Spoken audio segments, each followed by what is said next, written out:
stop talking myself into a hole. Hi everyone, and welcome back to another Youth Commedia video here. Today we are going to be talking about improvisation. Improvisation is obviously important when it comes to commedia, since a lot of it is based on improvisation. So, let's see.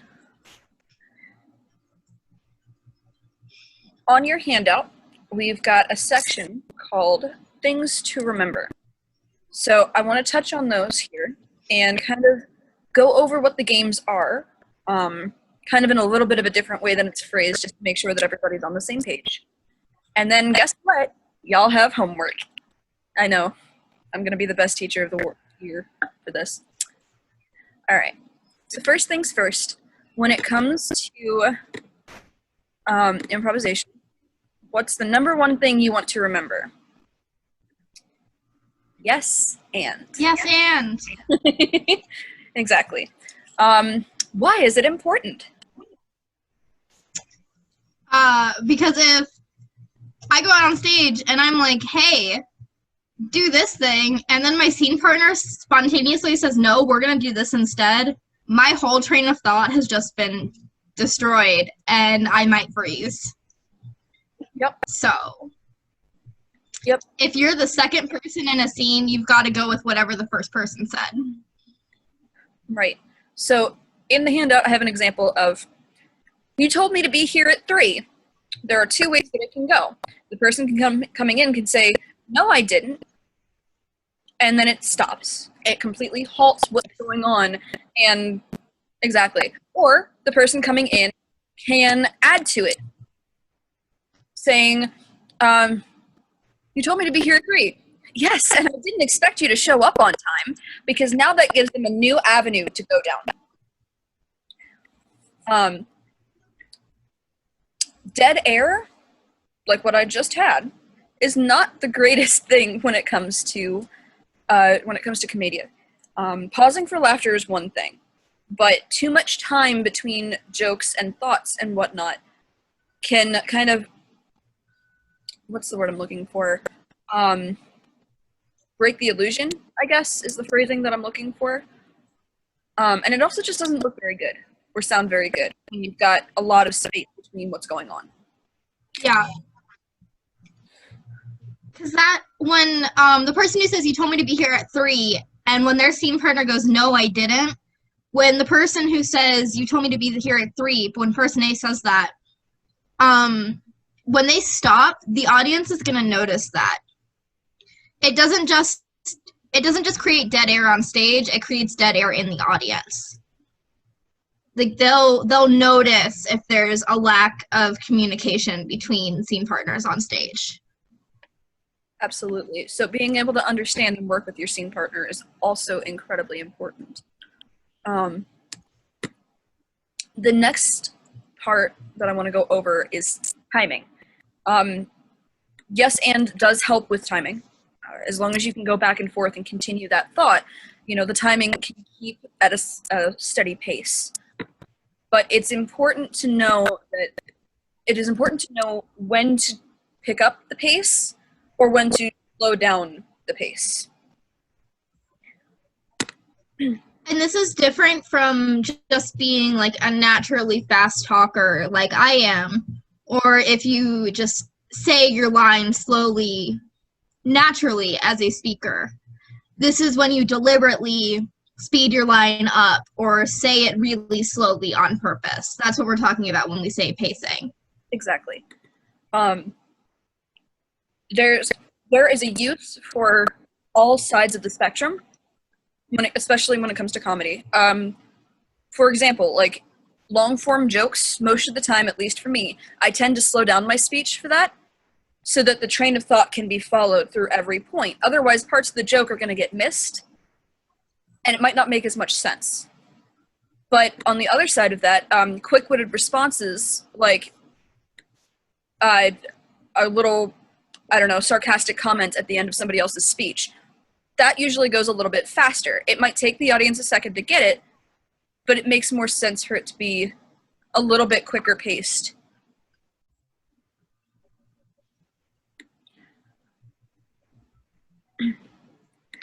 all of it depends on the types of jokes that you're doing. And practice. If you're trying for something long form, practice it. Quick-witted responses are usually the ones that are, or quick-paced responses are usually the ones that come to the top of your head and are completely and totally 100% improvised in the moment, right? So a lot of times those come a lot faster. The quick-witted ones are the ones in your favorite movies where you find out 10 years down the line that that actor came up with it on the spot and it wasn't actually in the script. Exactly. The long-form jokes are the ones that not only is it important for you to know it, it's important for the rest of the cast to know it. Because there's nothing worse than setting up a really long joke and then having somebody else in the scenario come on stage early and cut it off, and there's no way for you to finish it. It leaves it unresolved for you, and it leaves it unresolved for the audience. So make sure that you know your long-form joke, but also make sure the rest of the cast knows it too. Exactly. And Speaking then from experience, guys. Yeah. I actually have an example in your document, in your workbook. I'm sure some of you have seen it. I'm sure some of you have not, which is why I included the link to it in case you're unfamiliar. But one of my favorite long-form jokes that takes on a variety of pacing is the Who's on First skit with Abbott and Costello. Because it varies throughout the whole joke on speed, on timing, on going back and forth. And it's a really good example to show you kind of what we're talking about with this. Okay. And then last but not least is being able to be comfortable with your scene partner or partners. This is so important.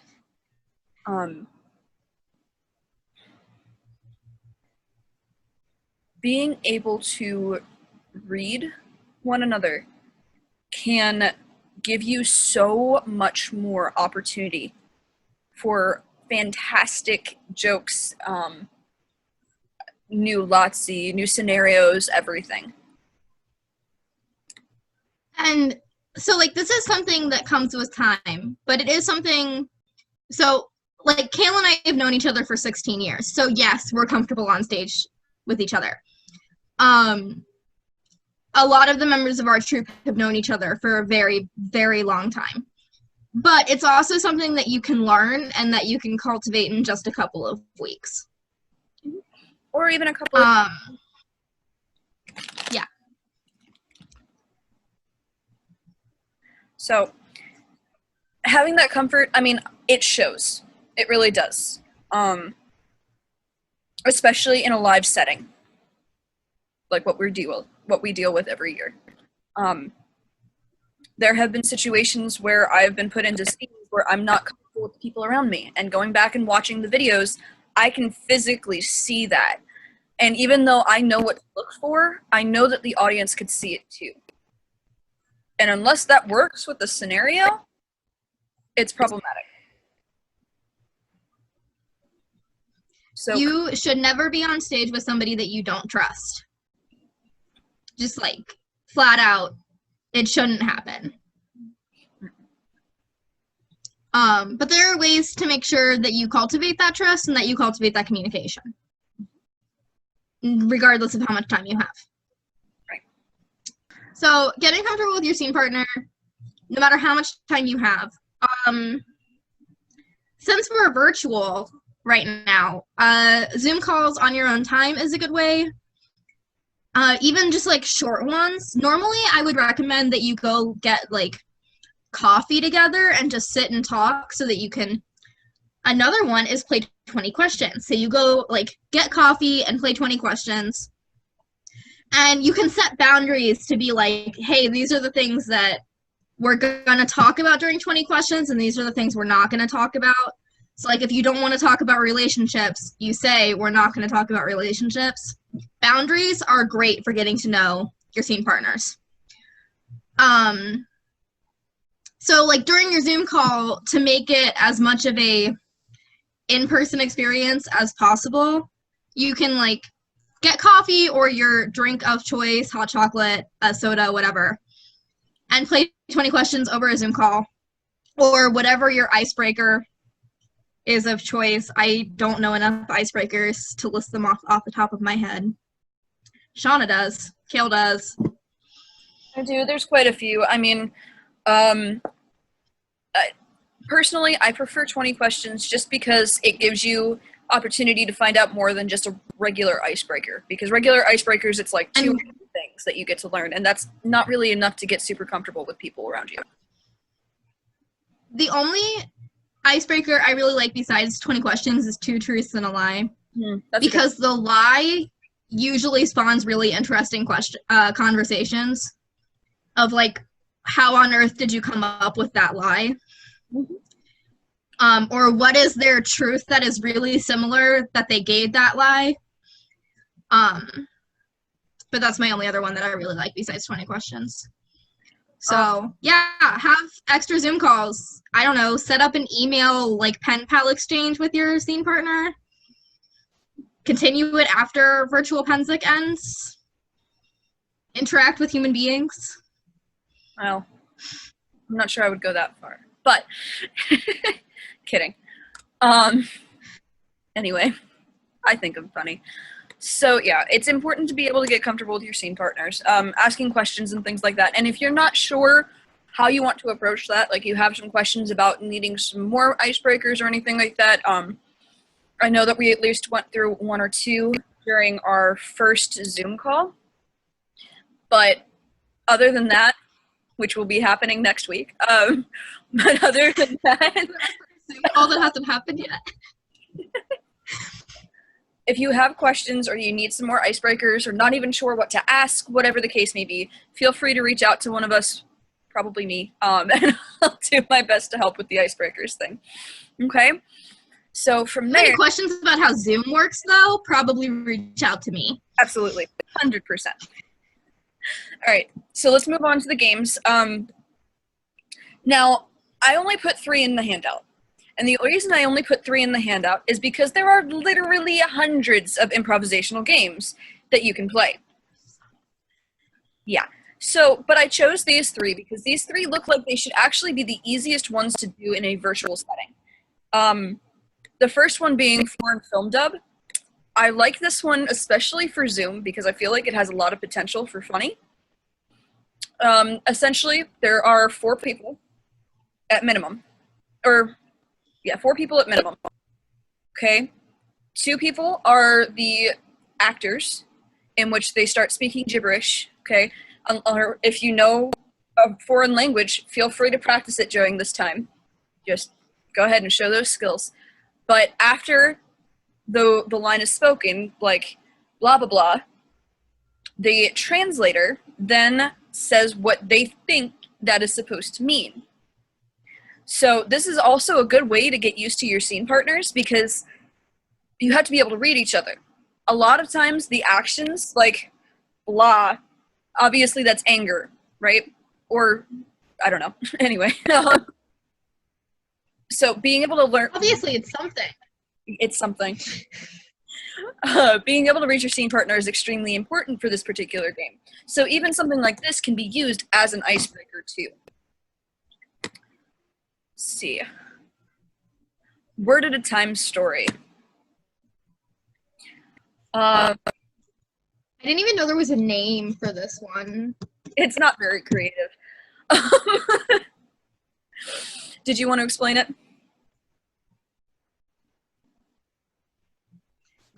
Yeah, so everybody sits in a circle or in their own rooms on their laptop. And somebody comes up with a title for a story. The example that I'm given on the sheet that I'm reading off of is The Best Birthday Ever. And everybody goes around giving one word at a time. So, like, the first few words might be once upon a time. And you each say one word at a time. The goal of the story is for it to make sense and to actually build a, like, plausible story with a beginning, middle, and end. You're supposed to build sentences, that are like coherent and build towards something, rather than just like throwing in funny words because you want to that'll get a laugh out of everybody else. It's a story building game, it's a world building game. It's the one your substitute teachers probably made you play at some point in high school when they didn't have busy work to give you. That sounds about right. Yep. Yeah, I definitely had that happen several times. Oh, yeah. So yeah, this one I think is also a really good example of being able to get to know your scene partners well, also, because then you have Oh, wait! Word at a time, hang on. Word at a time is the one you use to, like, for yes and. That's why we do that one. It's to practice yes and. Because you can't change what the person before you said.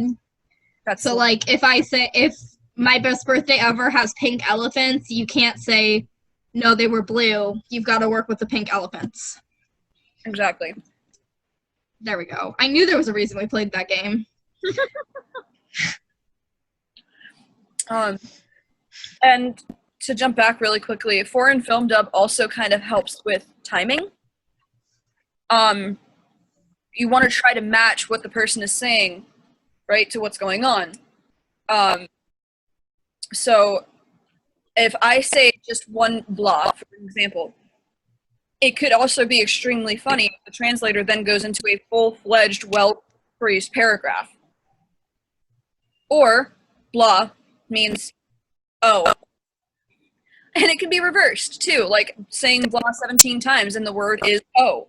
Like, there's a lot of things with that, and it all depends on what the situation is needing at the time. And then the last game that I want to talk about is Actor Switch. This has a few different names, but it's kind of a mixture of both, where you need to be able to work well with your scene partner, but at the same time, you need to be able to work with a yes and kind of situation. So basically, it says 3 actors and a character from an audience. This is a copy and paste, so no. You only really need at least 3 people, preferably 4. And you start a scene with 2 of them. At some point, now they can switch the character that they're playing. So if, let's just say Monica and I are in a scene together, right? And I'm playing Columbina and Monka is Arlecchino. Somebody yells switch. Now I'm Arlecchino and she's Columbina. But we have to pick up exactly where that character left off, which means I have to not only pay attention to what I'm doing to keep the scene going, but I have to be paying attention to what she's doing so that when they do switch our characters, I can jump right back in where we were. Make sense? Cool. All right, so it's time for your homework. Basically, all I want you guys to do, okay, is meet with your scene partners, virtually, obviously, and just try one of these games, okay? Talk with your scene partners and see where you might need the most work, getting to know each other, working with yes and, working with timing, whatever, and choose the game that works the best for what you need. And then write a paragraph about it and send it to us. Y'all are going to hate me by the end of this, and that's fine. Anyway, if you have any questions... Ideally, you try more than one game. You just only have to write a paragraph about one of them. Right. Besides, they're fun games to play anyway, so it's not really terrible homework. I don't know. But, okay, so if you have any questions, feel free to reach out to one of us. You can use the Google Classrooms link. You should be able to send us an email through there, or some kind of message, so that way we can give you a hand if you need it. Okay, otherwise, we will see you tomorrow.